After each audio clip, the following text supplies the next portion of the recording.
शांति।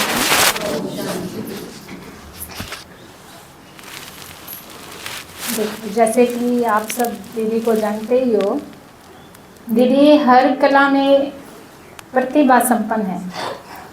कोई भी कला ऐसी बाकी है ही नहीं जो दीदी में ना हो। इतना अच्छा दीदी का यदि लिखने के बारे में यदि लिखावट देखें, लिखने का ढंग देखें, या फिर दीदी की भाषण कला है या दीदी की गायन कला है, बहुत अच्छा।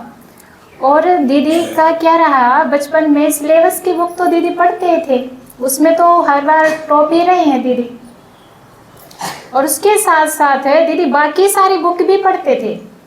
जैसे हम स्कूल कॉलेज में पढ़ते थे तो दीदी लाइब्रेरी से दुनिया भर की बुक मंगवाते थे और सारी की सारी बुक बहुत अच्छे से उसको रीड करते और उसके बाद फिर पन्ने मोड़ के मेरे को देते कि जो मेन है ना, अब इसको तू भी पढ़।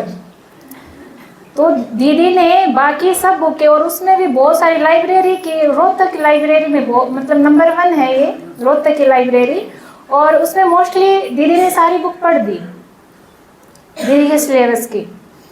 और देखो, इसके साथ साथ मैं तो समझती हूँ दीदी मेरे लिए तो एक पेन किलर है। कुछ भी शारीरिक बीमारी भी होती है, दीदी सर दर्द है, दीदी ये है, 1 सेकंड में पहले दीदी के पास कॉल की और तुरंत एक बात करते हैं, दीदी ठीक हो जाती। दीदी जैसे बात करते हैं तुरंत ठीक हो जाती। ऐसे कोई मानसिक रूप से यदि कुछ पूछना है, कोई टेंशन है किसी तरह की पढ़ाई की या अन्य कोई, बात करते हैं तुरंत। तो आप सबके लिए भी यही होगा, है ना। दिन भर दीदी हम सब की कॉल अटेंड करते हैं, दीदी से बात करते ही तुरंत किसी भी तरह का दर्द हो, चाहे सामाजिक हो, चाहे आर्थिक हो, चाहे मानसिक हो, किसी भी तरह का हो, दीदी से बात करते ही गायब हो जाता है। तो हमारे लिए मल्टीविटामिन भी है ना, हर तरह की दवाई दीदी के पास है, और पेन किलर भी है दीदी हमारे लिए। और मैं कहती हूँ कि दीदी सारी शक्तियों का समावेशन है।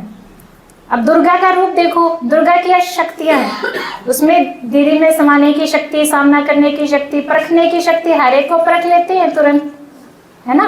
तो दीदी में सहन शक्ति कितनी है, कुछ भी कहता रहे दीदी को कोई फर्क नहीं है। दादाजी कहते हैं कि गीला कंबल ओढ़ के बैठते हैं, कोई असर ही नहीं किसी तरह का, सब कुछ संभाल लेते हैं, सब कुछ सहन कर लेते हैं दीदी। तो सारी शक्तियों और सारे गुणों का समावेशन दीदी के अंदर ही है। तो हम सब बहुत बहुत भाग्यशाली हैं जो कि दीदी ने अपना खुद का समर्पण किया बाबा को। और दीदी का पहले खुद का ऐसा लक्ष्य नहीं था, क्योंकि संगीत दीदी थे दीदी से बड़े।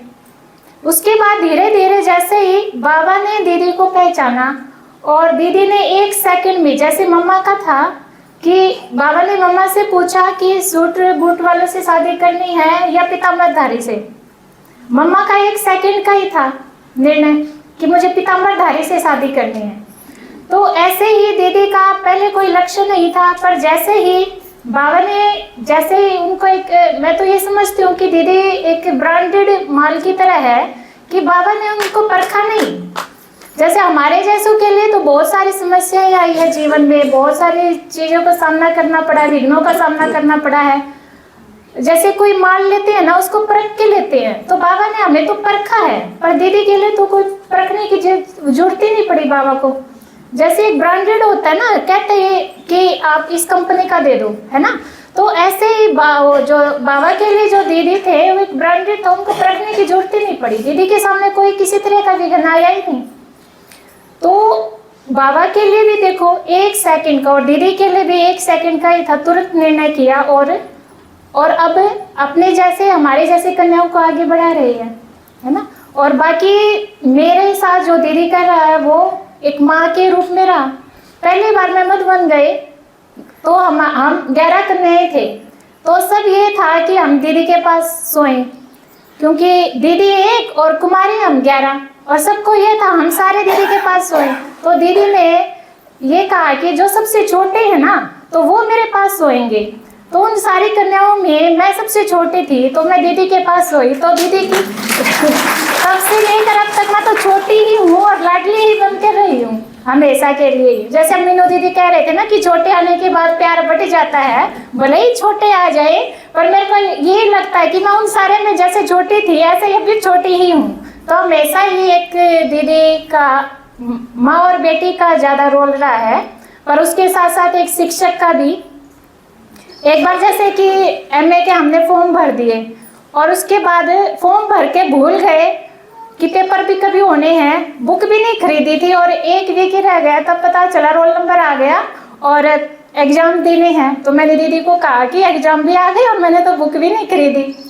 तो फटाफट दीदी और हम बुक वगैरह लेके आए और उसके बाद पेपर की तैयारी दीदी ने इतने अच्छे ढंग से करवाई कि तू टॉपिक याद कर, फिर मेरे को सुना, और कोई गलती होती दीदी तुरंत बताते। और ऐसे ही जब मैं एग्ज़ाम देने के लिए जाती, दीदी 7 रोज तक जाते और साथ साथ बस में ही सुनते हुए जाते और उससे पहले ही सारा कवर करवा देते कि क्या क्या याद किया तूने और ऐसे ऐसे करना है।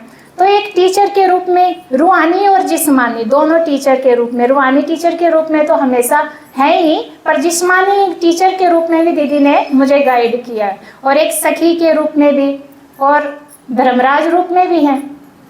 कभी कभी आंख भी दिखा देते हैं, पर अच्छा है पर ये रूप ज़्यादा नहीं रहा, पर प्यार का ज़्यादा रहा है। ओम शांति।